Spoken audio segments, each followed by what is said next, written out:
මේ තියෙන්නේ ෆෝ ජන්ක්ෂන් එක. කෙලින් යන කෙනෙක් නම් මැද ලයින් එකේ, වමට හරවන කෙනෙක් නම් වම ලයින් එකේ, ඊගාවට දකුණට හරවන කෙනෙක් නම් දකුණු ලයින් එකෙත් ඉන්න ඕනේ. කෙලින් යන කෙනෙක් නම් මැද ඉන්න ඕනේ. කලර් ලයිට් එක දිහා බලාගෙන ඉන්න. තව පොඩ්ඩක් ඉස්සරහට ගන්න.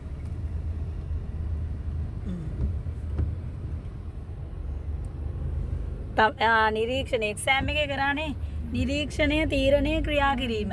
ඒ කියන්නේ ජන්සන් එකට කිට්ටු වෙන්න කලින් ඔයාලා නිරීක්ෂණය කරලා බලන්න ඕනේ කොයි ලයින් එකේද යන්න ඕනේ කියලා. තීරණයක් ගන්න පුළුවන් වෙන්න ඕනේ Tamanට කොයි ලයින් එකට සෙටල් කරන්න ඕනේද කියලා. ඊට පස්සේ ක්‍රියාත්මක කරනවා කියලා කියන්නේ සිග්නල් එක අදාළ හරියට පාවිච්චි කරලා ගන්න එක. කෙලින් යනවා නම් සිග්නල් පාවිච්චි කරන්නේ නැතුව ගන්නවා. කොළ වැටුණා. ඔන්න චුට්ටක් ස්පීඩ් කරලා ගන්න. ඒකට දකුණට කපන්න එපා. වමෙන් ගන්න. කණ්ණාඩි බලන්න. කණ්ණාඩි දෙක බලන්න වමෙන් ගන්න. ඔන්න පිරිමි කෙනෙක් එනවා මේ හිට.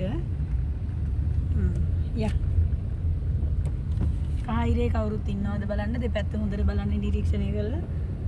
යා. අයින දිගේ පුළුවන් තරම් අරන් යන්න දකුණට බර කරගන්න එපා වෙහිකල් එක.